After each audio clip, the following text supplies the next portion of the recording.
मैं तो ये पूछ रहा हूँ कि रवनीत सिंह बिट्टू तो इसी काम के लिए तो चुने गए हैं। बिल्कुल सर, तो उनको काम पे लगाया भी है, उनको कहा है कि ज्यादा से ज्यादा समय दो। अब ये ऊपर फेस बिट्टू तो पर रवनीत सिंह ये होने वाले डिपेंड हैं करेगा ना, ना। फेस वो थोड़ी होंगे आपके, क्या नाम है वो जो बने हैं अध्यक्ष, वो तो 75 साल के हो नहीं, गए। बिट्टू ही हैं, फेस बिट्टू हैं सर। बड़ा साफ तौर पर वो पब्लिक डोमेन में चीजें हैं कि बिट्टू को खासतौर पर कहा गया है कि आप जो है अपने मंत्रालय के काम के साथ ज्यादा से ज्यादा आप पंजाब पे फोकस कीजिए। बड़ा साफ है। और बीजेपी के एक स्टाइल और भी आप देखिए, अब चेहरा घोषित नहीं कर दे रही है, एक आदमी को आगे पुश कर देती है, वो आदमी अगर आगे बढ़ता रहता है तो बस उसी के सहारे चल रही है। तो ये चीज मुझे लगता है कि बिट्टू को तो साफ तौर पर चेहरा है। ये तो बात है आपकी। अच्छा, लोग कंपेयर करते होंगे, हरियाणा और पंजाब की जो लॉ एंड ऑर्डर भी कंपेयर करते होंगे।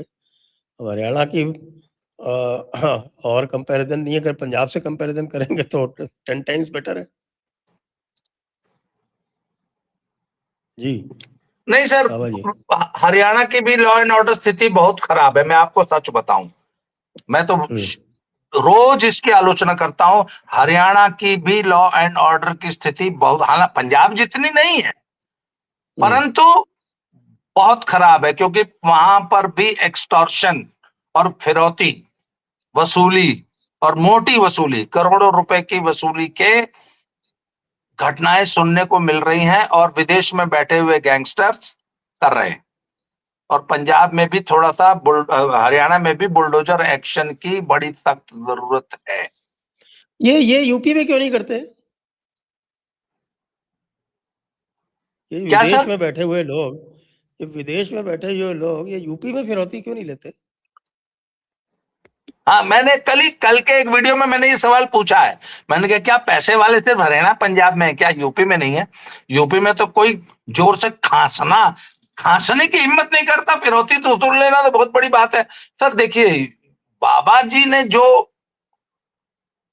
मिसाल पेश कर दी ना, और सर बाबा को अगर हूबहू कोई व्यक्ति अगर बाबा से सीख के काम कर रहा है, वो शुभेंदु अधिकारी है। कल 2 वीडियो आई, एक में जहांगीर खान को तीसरी बार जुलूस निकाला है। पहली 2 बार निकाला था तो लोग खुश नहीं हुए, क्योंकि उसकी कमर में रस्सी नहीं बांधी थी। इस बार कमर में रस्सी बांध के निकाला और बाकायदा उठक बैठक कराई है। सर मैं आपको बताऊं, ये जब बड़े क्रिमिनल्स का जब जुलूस निकाला जाता है, ये चीज हमने 1990 में यूपी में देखी थी। जब माननीय कल्याण सिंह जी मुख्यमंत्री हुए थे, तो हमारा गाजीपुर, स्पेशली सैदपुर इलाका, उसको तो मिनी चंबल कहा जाता था ना। एक छोटे से कस्बे और गांव में 3 प्रदेश के बहुत बड़े माफिया वहां रहते थे। सर यही अरुण कुमार झा साहब थे, एसपी थे उन दिनों, ये 1990 की बात है। सर वहां के माफियाओं को जलूस निकाल के, सर मुंह काला करके गधे पे बैठा के, और सर माफियाओं के घरों में जब कुड़की होती थी ना, तो जानबूझ के उसी गांव की और कस्बे की पब्लिक को बुलाया जाता था। उनको सब्बल बड़े बड़े और पकड़ाए जाते थे। बोले चलो 3 तल्ला पे चढ़ के सर वहां से सामान ऊपर से फेंकते थे नीचे, मुझे याद है। और भीड़ जुटती थी। माफिया तो पहले भाग जाता था, वो तो नेपाल भाग गए थे सब।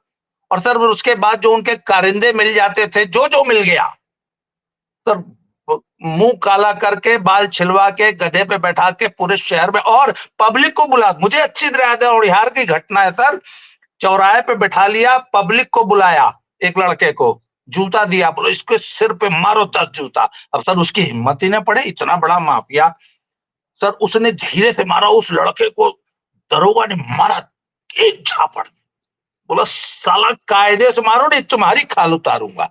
और सर उसने जो फिर ताबड़तोड़, सर मेरी आंख देखी घटना है, 20 जूता मारा सर चौराहे पे उस माफिया को। सर ऐसे पानी उतारा था कल्याण सिंह जी ने। सर ठीक वही काम पंजाब में जब तक नहीं होगा, और इसकी शुरुआत जानते हैं कहां से करनी होगी सर? पंजाब में तो अलग अलग किस्म के माफिया है ना, जहां मर्जी जब मर्जी रेल रोक देंगे, जहां मर्जी ट्रैफिक रोक देंगे, जहां मर्जी सड़क रोक देंगे, जहां मर्जी शहर घेर लेंगे 6 महीने के लिए। इन सबको सुधारने की जरूरत है सर आज तक कोई किसान आंदोलन लखनऊ में तो हमने नहीं देखा, कॉकरोच जनता पार्टी का हमने तो नहीं देखा कुछ यूपी में। यूपी तो में सर पिटाई हो तो बाबा देखी ने ना जो कॉकरोच जनता पार्टी। जी हाँ, पिटाई होते तो देखी ना। हाँ, तो सर तो योगी जी वाला मॉडल तो पूरे देश में लागू करना होगा, पंजाब में भी होगा।